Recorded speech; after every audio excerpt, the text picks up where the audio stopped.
Welcome! This is Unfolding, the show where I talk to creative business minds. My name is Marco Pfann, and today I'm talking to Kate Bate, the COO of Tendril and Forever. So welcome back. Today we are talking to Kate Bate.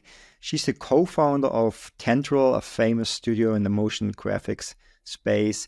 And there have been some great big changes actually recently. And she's now the co-founder and the COO of Forever. Hey, Kate, how are you? I'm doing well, thank you. Beautiful. Thank you for having me. It's great. I was looking forward to this call for a long time now. So, and I have some really great questions for you. And one thing I think we figured out in the call that we had previously was, like your path within the creative industry, especially as a female, and also, you are at one of the top studios, and you're the COO. You're on the board.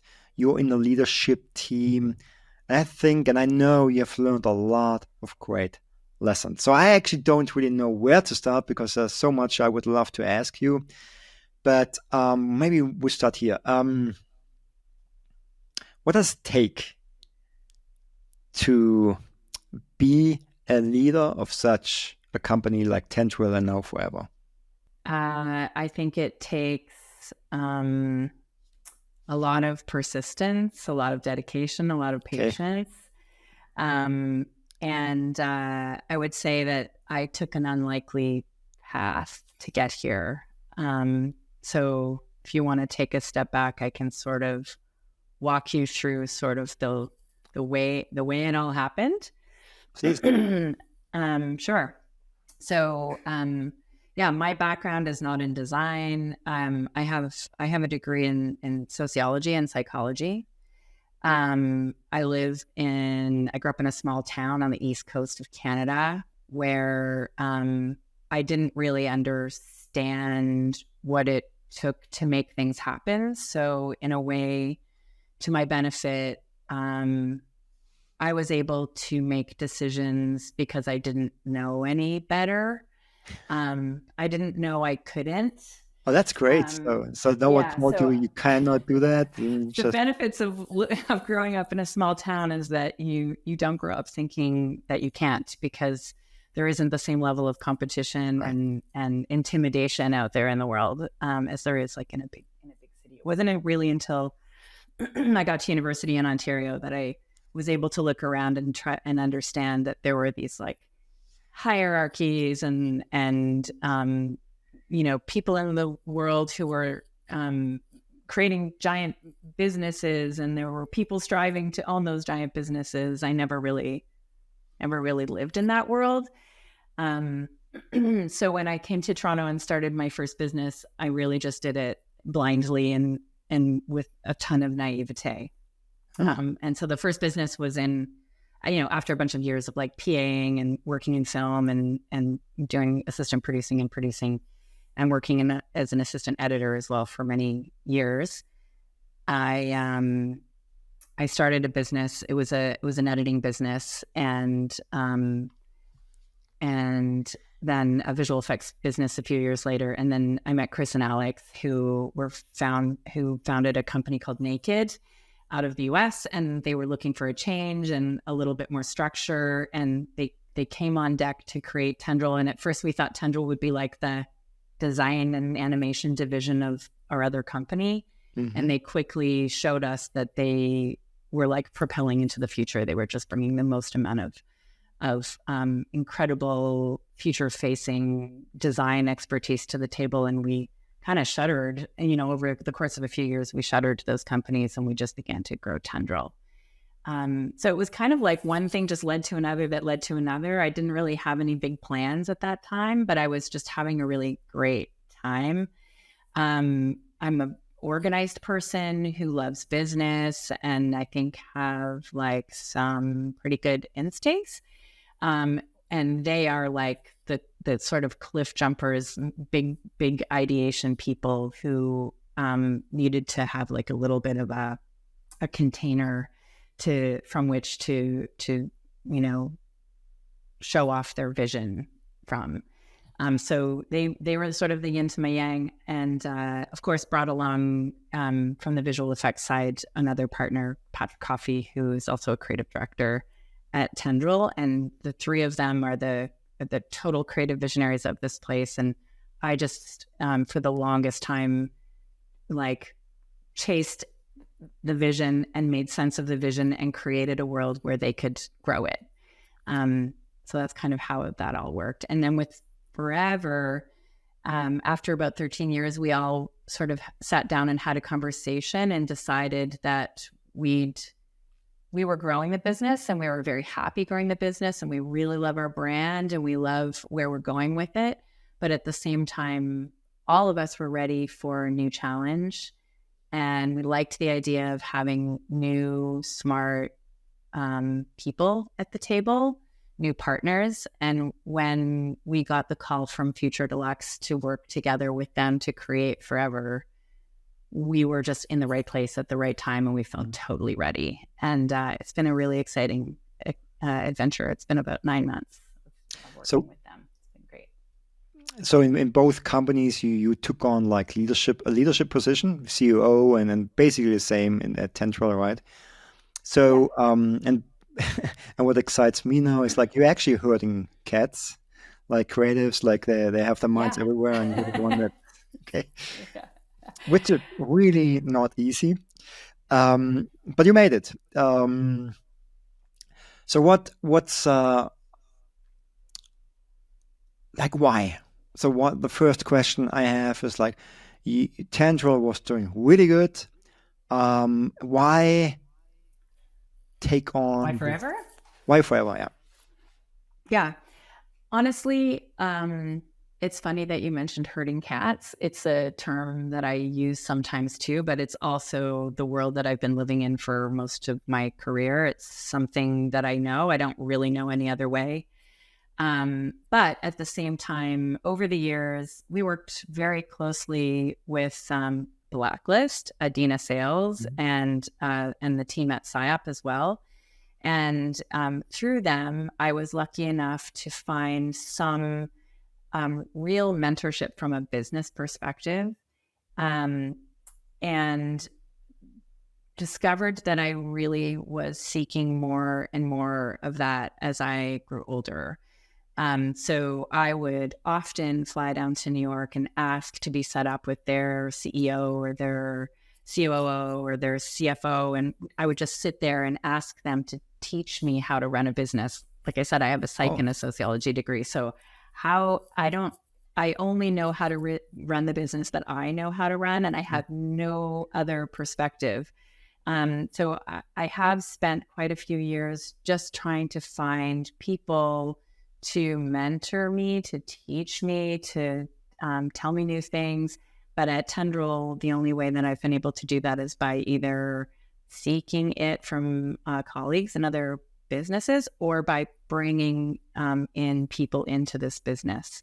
And so this sort of showed up as an opportunity for me to actually have some business-minded partners. And I was really interested in really having people that were committed to the growth of my business, and that I could sort of be, it would allow me to be part of a bigger thing. And for the guys, the three creative directors, I think they were also facing a point in their careers where they could only learn from, again, who we brought in from the world creatively, which is great because we managed to bring a lot of staffers in from all over the world and freelancers. But to have people to double the size of our team, of our creative team, with the people at the creative team at Future Deluxe, who are just incredibly brilliant, and to have them actually be on our team allows our team at Tendril also to grow creatively, and especially these creative directors who've been trying to run the business from a creative standpoint for a very long time. it really allowed them the opportunity to level up creatively, and that's what's happening. It's been an incredible collaboration of minds, meeting of minds, melding of minds, for them as well. So you're gonna herd more cats now. I got it. Um, what's But I have more helpers to help me herd cats. true? So. But you're the CEO, so that's your responsibility in the end. Um, how did your position change? Now doubling the size of the team and actually being responsible for a big operation. Yeah. And how did that like your position? What like the responsibilities? What changed? Mm-hmm. It's a very familiar job for me. So my job at Tendril was to be the COO. And my new job is to be that for the larger group. So essentially what a COO does, or at least what I do in this role, is I build bridges. So I work with all of the heads of departments. So all of the managing directors at all the studios, the talent, the head of talent, the head of IT, and I work with the CEO and our CFO, so the full finance team. And essentially now we're just sort of like tying bows in all of our back end to make better sense of the foundation from which we're building this thing. And a lot of that has to do with process, and it also has to do with people. In fact, it has more to do with people than it does process. And so really, at the end of the day, I spend most of my day, sometimes my mom can, if she's visiting, she can hear me talking to people on the phone, and she just wonders if I'm a therapist. So I'm sitting on the phone and somebody's talking about like how a process isn't working, or how they're not getting along with someone, or how it's not going to work because of a personality. I'm usually the one to sort of help them make sense of the reality of things, or help them to navigate difficult conversations. So what I It's hear really you kind of saying, what I was doing before. yeah, but in the end, it's also what you have a degree in, right? It's like psychology. Is that is Yeah. is there? It's like okay. So what I heard you saying is you coach people. You coach your leadership team. You help them think differently, solve their own Yeah, I mean, problems. I feel like my whole life is spent having conversations where we're kind of coaching each other. I like to learn from every conversation too. But you know, I do have like at least 10 to 20 years on a lot of these people. So I have some experiences to bring to the table that allow me to help them navigate situations. Mhm. I recently did a purpose exercise. I have a coach now, which is new, and I love her so much, through the Conscious Leadership Group. I don't know if you've ever heard of them. But after like a long exercise of asking questions from the people that know me really well, and quite a bit of self-reflection, which is horrifying, and I hated it, but at the same time it resulted in a really interesting statement, which I'm happy to share with you. Please It's a do. purpose statement. I was waiting And to it, ask that. What is it? yeah, I mean, in a weird way, I haven't even put it anywhere. I just sort of read it every once in a while and go like, okay, yeah, I actually think that does make sense for me. So my purpose statement that my colleagues, friends, and I came up with is, drumroll, it's I'm on purpose when I'm using my gifts of honesty, determination, and intuition while solving hard problems with the intention to guide pivotal moments of growth and expansion. So that means they call you when when everything is just burning, right? You're the fireman. Is that what it Pivotal means? moments of growth and Yeah. expansion. So basically, like, and I think that what really happens is like when times get really hard, that's when I feel the most amount of, obviously, we all do, challenge. Hmm. And that's when I'm probably at my best. You're So rising to the challenge. Okay. You rise up I to the rise. challenge. Sometimes I have to be hit really hard with the challenge, but when I am and I see it, um, I would say I drill down on honesty. I'm a bit like a dog on a bone. I'm very determined, and I have a sort of level of like street smarts, or maybe it's intuition. It's sort of like a gut feeling, an inner knowing, maybe, that leads me to be able to support people in a way that helps us grow. I love it. It's kind of like it fits. It kind of fits the personality I know from you, and also fits your role. That's what a good leader should be doing, like actually rising to the challenge when in pivotal moments. So I love that. Also love that you actually have a coach now. Highly recommend. But it's like it's a pattern, right? You had mentors, which kind of coaches you had mentors before. So why? Yeah. Why?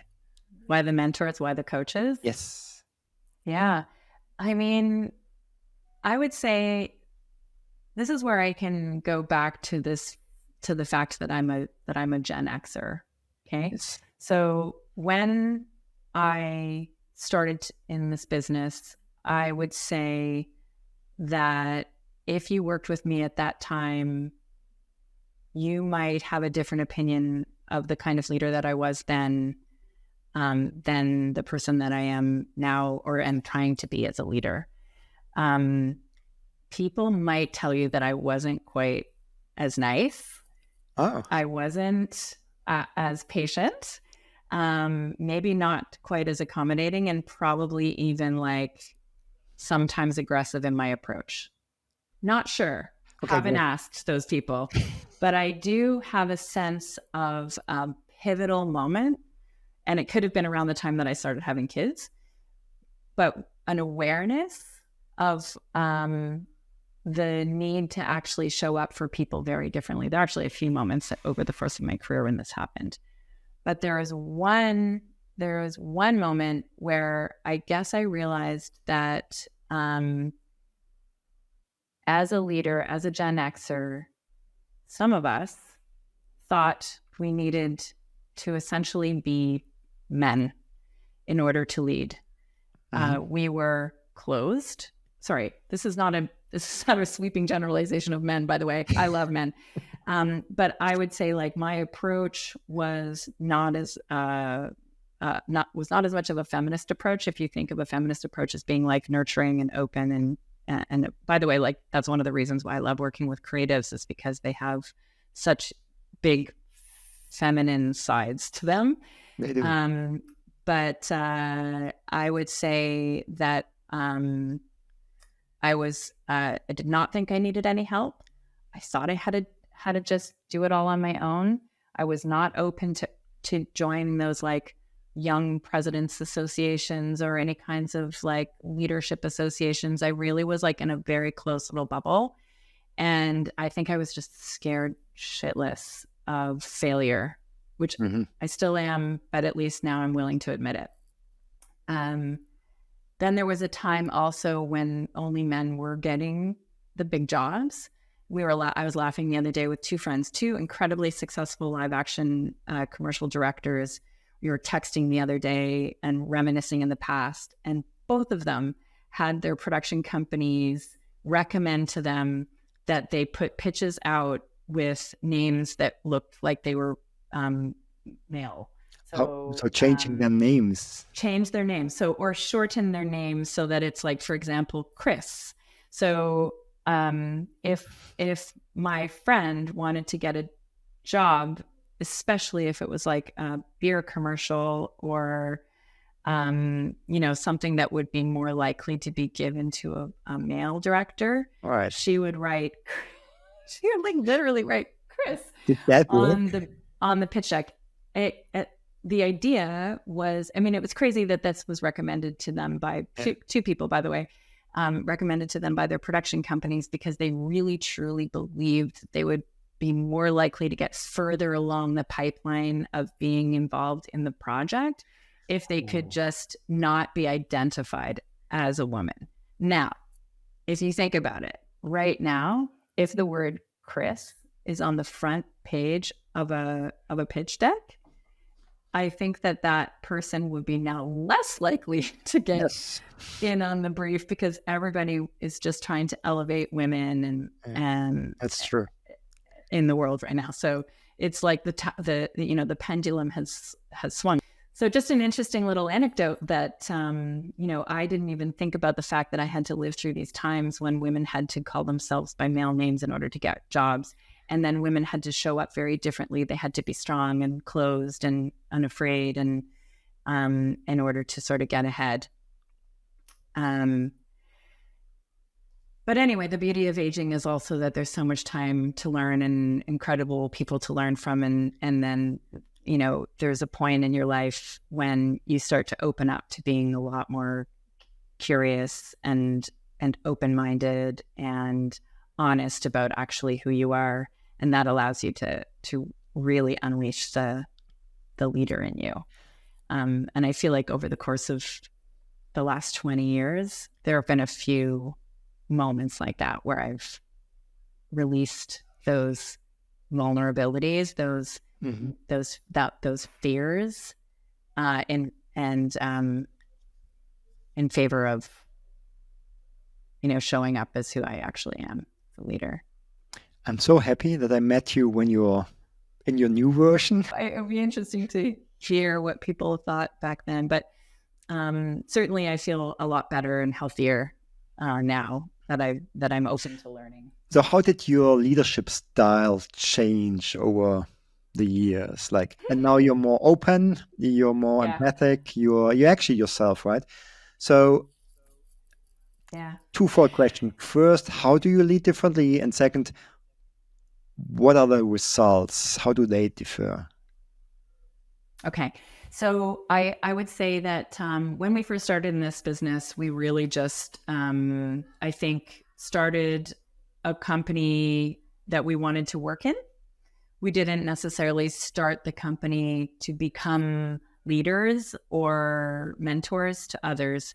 So in those early years, I think that my need to sort of micromanage and control had to do with the fact that I wasn't showing up in a way that other people needed me to. I was showing up from a place of fear.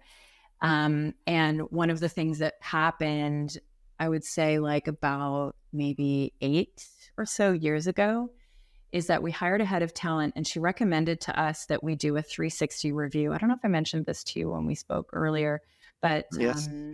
We had to get all of the staff. We allowed this to happen and it was so awful and painful, but we allowed the staff to give us feedback. And so all of the staff had access to a survey. They gave the 4 partners an amount of feedback. And then we had an organizational psychologist come to work with us to help us navigate the answers to the survey. And basically once we got our answers back, we realized that we were probably the worst bosses anyone could have in the whole wide world. Between the 4 of us and this organizational psychologist, the 4 of us were just in tears. We were devastated. People hated us. They thought we were terrible leaders. We were not giving them what they wanted. We were not showing up in the way they needed us to. It was just really hard to hear information. We were physically sick when we read through some of the answers. That bad, okay. Really bad, really, really bad. People were like, why doesn't she leave her office? Why does she eat lunch at her desk? Why doesn't she come and sit with us at the harvest table and spend time with us? Why can't she be more clear about what she wants? I could send you my report, although it's just so embarrassing. Anyway, what happened was we continued to work with this therapist, this organizational psychologist, and she helped us to make decisions, to make change. And it was like tweaking. It was like tweaking just our own behaviors and being way more present for people and creating what people were really wanting within the company, which we thought no one would want, was a hierarchy. They wanted actually structure. They wanted to know who they reported to. They wanted to know what their career trajectories were. They wanted us to mentor them, to be able to elevate them to their next levels. They wanted us to help them skill up. Of course, they wanted that. Who doesn't? And but we were thinking that the organization should be flat, and that we should all be friends, because we actually started the business with our friends, and we thought we would be friends forever. And then as we aged, everybody else still stayed young for some reason, because we just kept hiring young people, and then all of a sudden we were not friends with our staff anymore. We actually had to be leaders. So that was an very interesting time. Total game changer in the business for all four of us, and we all just doubled down on trying to do better. So was that like, when was that? Was there already like a difference in the generation? Like when you were Gen X and they were millennials, or both Gen X? Interesting. There are barely any of me here still. So the Gen Xers, I don't know what the years are, but my partner Patrick and I, and maybe one of our like best compositors, are in our late 40s, early 50s. So we lived a different kind of, we were brought up in a very different world than millennials. But my other two partners are a little bit younger, and so they were still friends with some of the more senior artists, but some young people were still coming in. So I had already kind of aged out of being friends with most people, but those guys were still friends with some. So didn't necessarily have the understanding that the young ones really needed them to show up as mentors. Right. So we all kind of were in a different position when we started learning what people needed from us. It's funny. It comes natural. Like if there's a difference in age, it kind of comes natural that you get in this mentor role. But yeah, I get it. When people are the same age, it doesn't really come naturally. You have to be told. It needs to. I mean, for us anyway, it needed to be demanded of us. But when they demanded it of us, we made massive change. We totally decided to show up differently. And then how we started really doubling down on getting our own mentors, we created our talent manager helped us create a coaching system where everybody would have one person who would have their back. We're also starting this at FutureLux, where every single person at the company has a coach, and that coach is responsible. They're not their boss, but they're the person who's just a little bit more senior than them, who, if something has to be escalated further up, they can be that person for them. They can advocate for them.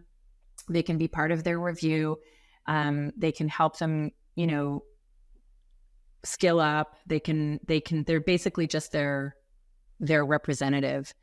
So that coaching process was put into place almost immediately after that. It's one of the most important things that we've done at Tendril. And then in addition to that, we decided to communicate with the team a lot more. So we have, I think a lot of studios do this. We do a lot of talks. We bring in experts, or we have town halls on a regular basis.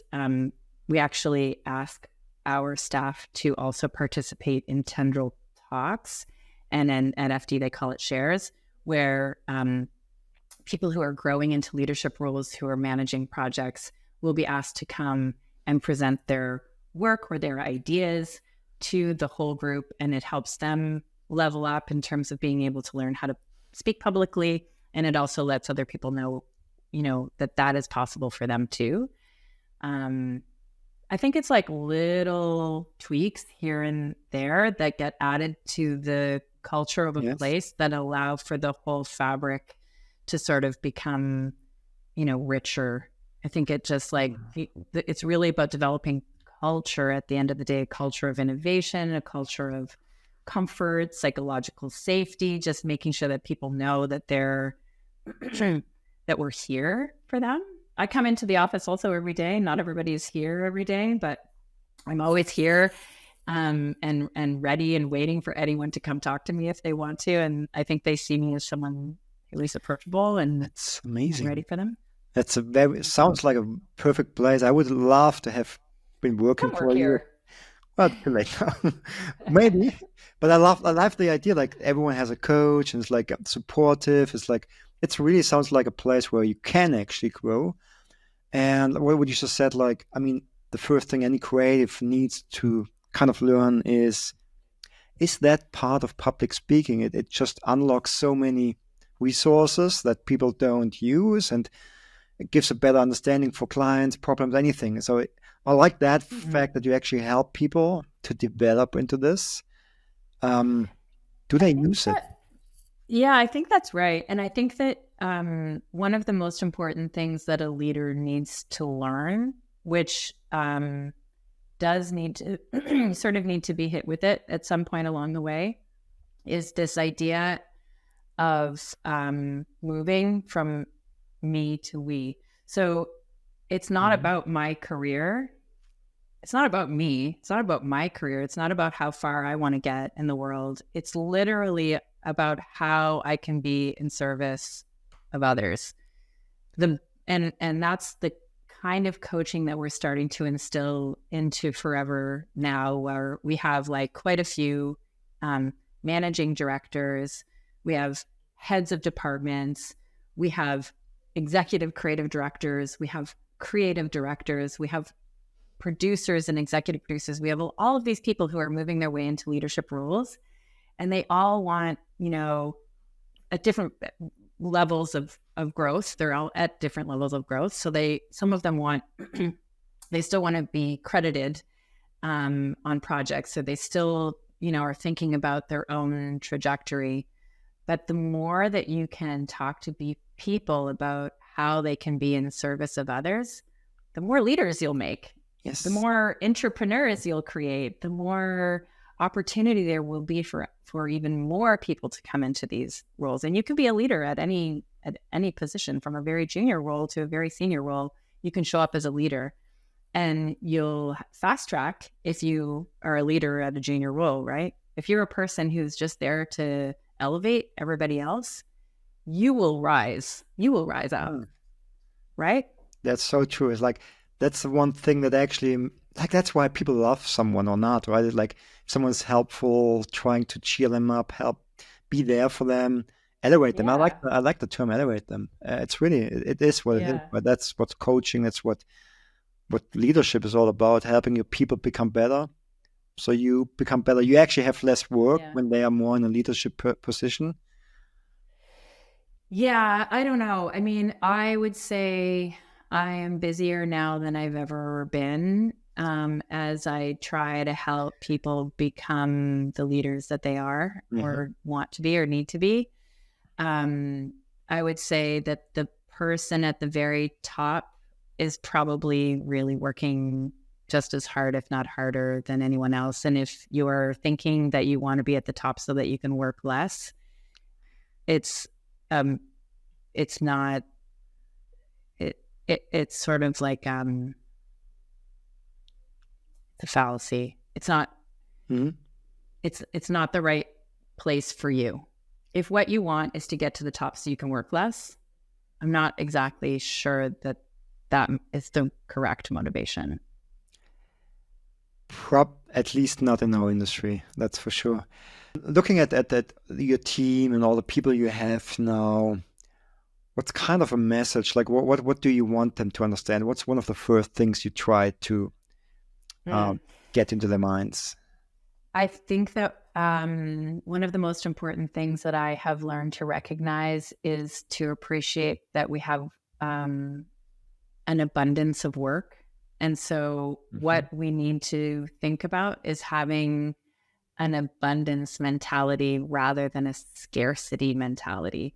When we start going down the rabbit hole of scarcity, we create fear, we create division, and we create a bunch of blockers, right? So if we can have conversations with people about having, call it like an abundance mindset or an open and curious mind, everything opens up, and really things show up for you, right? So if you really believe uh, Chris and James did a talk at Off last year, and they talked a little bit about the infinite game, which is there's like a Simon Sinek book called The Infinite Game, and he talks about the fact that like you can't win at business, you can't win at life. You just really like the goal is to keep going and keep playing. Mm-hmm. And I love this because at the end of the day, we're not in a hurry. We just want to keep playing. We want to live our life. We want to have a good time. We want to be as abundantly creative as we possibly can. We want to provide the opportunity for others to have the same. We want to feel joy. All of the things that we want to have will show up if we believe that there is an abundance of that there isn't only this much available for me, so you can't have it because I'm going to take it. And then that just creates sort of like a bunch of problems and blockers in life. So anytime we sort of get stuck in a world where we start talking about our competitors or the reasons why people leave or whether we could be better at this or that, I try to, and a lot of us are in sort of living in the same mindset. We're always trying to get ourselves to a position where we're talking about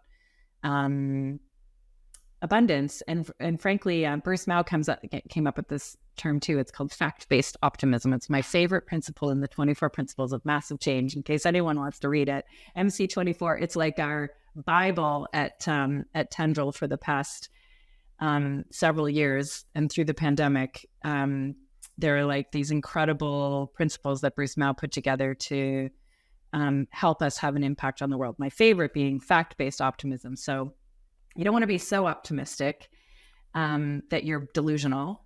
So when you're faced with reality, competition, competitors, people who might want to see you fail, projects that don't have enough money, clients that are disappointed for whatever reason. So like there are a bunch of facts on the table.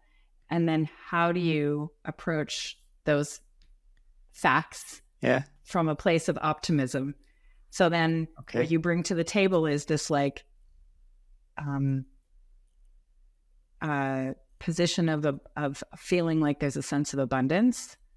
And then you're adding positivity, you're adding optimism, you're adding abundance, you're adding this idea of the infinite game and being able to go on forever and elevating each other. And then your competitors become your friends and your colleagues, and then life is just nicer, and then you get to have joy if that's the ultimate goal. So that's true. Like when you have this abundant mindset, like it's less competition, like less bad competition, I would say, less envy in the company, more support, I would assume, in the team. But it's not always easy, right? To have that, especially like for a lot of people in the last couple of years, being in this abundant mindset is kind of the opposite where they were. So even with your team, there must have been people that weren't in that state of mind. How could you manage them? How did you help them? I mean, that's the beauty of also having a coach, because it's literally their job to help me come back to a place of abundance. And then I can show up with that for others. It is hard. There's definitely tension, right? So in the business, there is the desire to work with the best and most innovative clients in the world. And in order to do that, you have to have the best and most innovative staff in the world. And in order to keep that the best and most innovative staff in the world, you need to provide for them. And in order to provide for them, you have to give them coaching, and you have to give them, potential to go to different geographies, different studios in the world to be able to work with others and learn from others. And you need to be able to have a management team that can show up for them in the way that they need us to show up for them. And so, is it hard? Yes. But like, as long as you sort of have everything flow from purpose, you just keep going through the motions. It's not new every time, right? It's the same. It's like it's what we want with Forever is to help brands, it's to help brands reshape the world, right? What we really want with Forever is to amplify the creativity, craft, and value of innovation. So their innovations, they've invented something. And we think what they've invented is interesting, it's cool, it's spectacular. They've done something new in the world. They want to put it into the market. And we can help them do that in the way that we do it. And by doing it in the way that we do it, we can actually change culture. We can help them reshape the world. And if that is our purpose and everything flows from there, then we just go back to the grind, we go back to the strategy, we go back to the how. So if that's our why, then we have to talk about what we need to do, and then we have to talk about how we're going to do that. It's just like over and over and over again every day, just laddering back to the strategy. I like that you also have like a very commercial, like there's something very commercial, like commercial value in this, like bringing brands to market and helping them reshape something, like helping them fulfill their mission in some way, not the mission beyond just making sales.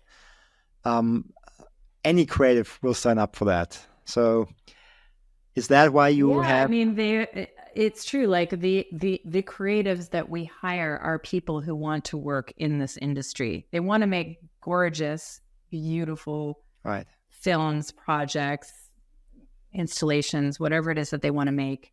If we can bring them to a place where it's me to we, and they become leaders in that, they will also understand what we're trying to achieve for the brands. In order to achieve what we're trying to achieve for the brands, they must be unleashed to be able to do the best possible work, right?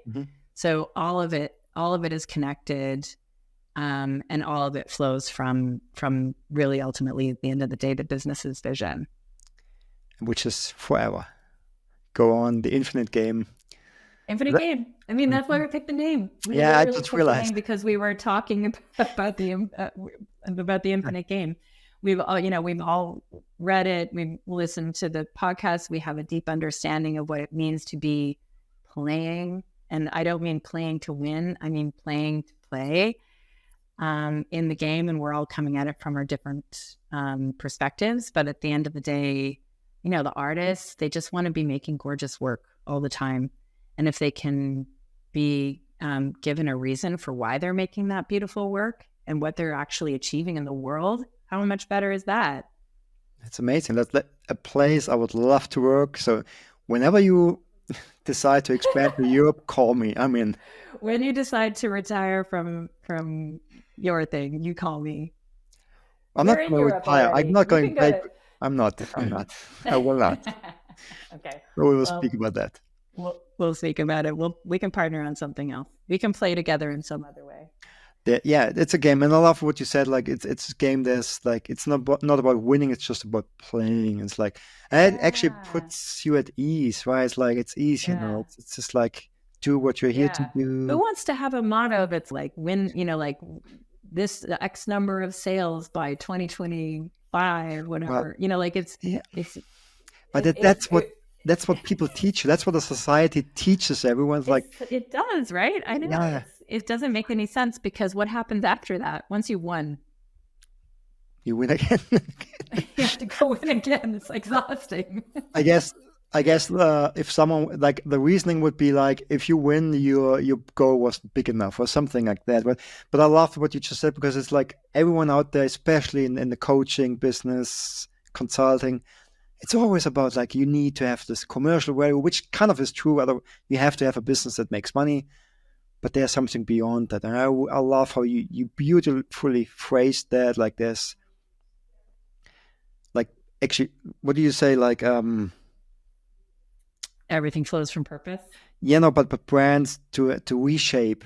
To reshape the world. Yeah, and it's talking about helping brands reshape the world. Yeah, like it's incredible what our clients have achieved actually in the world. You've probably seen some of our clients. I have. They're building like the most incredibly useful tools. They're building the most beautiful luxury items. They are actually making the world a more, in a way, a more beautiful place. But another one of Bruce Mel's principle is beauty now. Beauty We now. need beauty. We need art. We need beauty. We need people to be able to walk down the street and feel calm and excited about what they're seeing. It's important.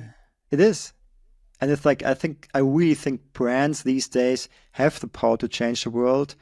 Politicians won't. They never did. So I think brands have the power, they have the influence, and with the right. And the next generation is much more like, they demand so much more from a brand these days. And I love the fact that brands actually get it now.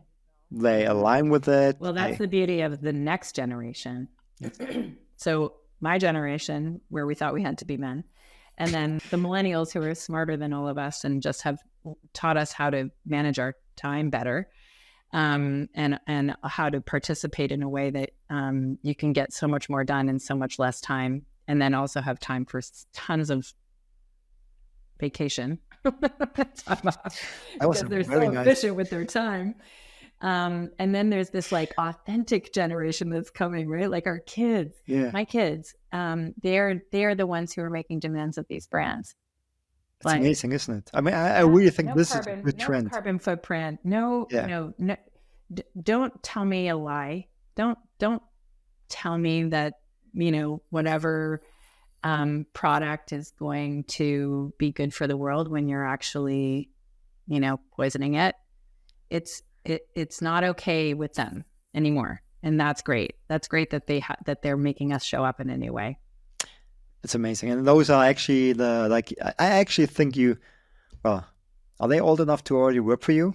No, right? Some of them, I think they're just aging in.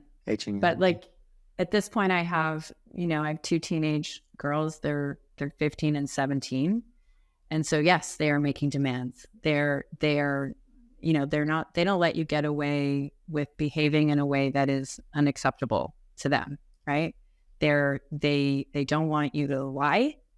They want you to show up with, real life possibilities, not fake. It's not a story. It's not a theatrical, the days of theatrical, over the top, kitschy, television commercials is over. It's all about actual real life now, right? It is. And I think we're like, I love what you said before, and connecting this abundance mentality with the next generation, new age, and just being positive. Like, yes, we're in a recession. We're post-pandemic, the worst time in history to sell any creative work. But I mean, in you prove it. Like, there's still work out there. There's still amazing opportunities, big brands, big clients of yours, that you put out so much great work still. So I really think your philosophy works. You have great talent. You have great clients. You seem to be doing something right here. I would love that more people just sign up for this abundance mentality, and just let the scarcity mode just go. It's frustrating. Yeah. It's not serving really. Yeah. It's actually just a waste of time, right? Like, when you're swirling around in a place of competition and scarcity, it is it's just a time suck. You don't need to live in that place, right? It doesn't serve you in any way. So, but you need to experience. Like, it's easy said. I know that, and it's hard. Yeah. It's hard to imagine that there is something else when you're stuck in the survival mode. But what I've noticed is, once you change your mind, everything else will be easier and fall eventually into place, and you will get out of that scarcity mode. Yeah, it's true. Kate, thank you so much for your time. We have already talked almost an hour, and I would love to talk a lot more with you, but maybe on the next podcast. And I have one more challenging question for you. what's a key message you want to leave the audience with, or maybe a question? Yeah. I would say that a comment that I have is I would just actually like to say thank you to anyone who is listening. I appreciate if people bothered to sit through this hour. I feel like I'm not sure if I really said anything useful. I hope I didn't say anything offensive. No, either. And I spend a ton of time reading books on strategy, on leadership, on the planet, on climate, and I encourage people to do the same. Beautiful. Thank you so much. That was a very beautiful podcast. I really enjoyed the conversation. And I would love to do this again sometime. For now, thank you so much and have a beautiful day. Thank you, too. Thanks. Thanks for tuning in. My name is Marco Pfan, and I hope to see you all again on our next show where we unfold creative business minds.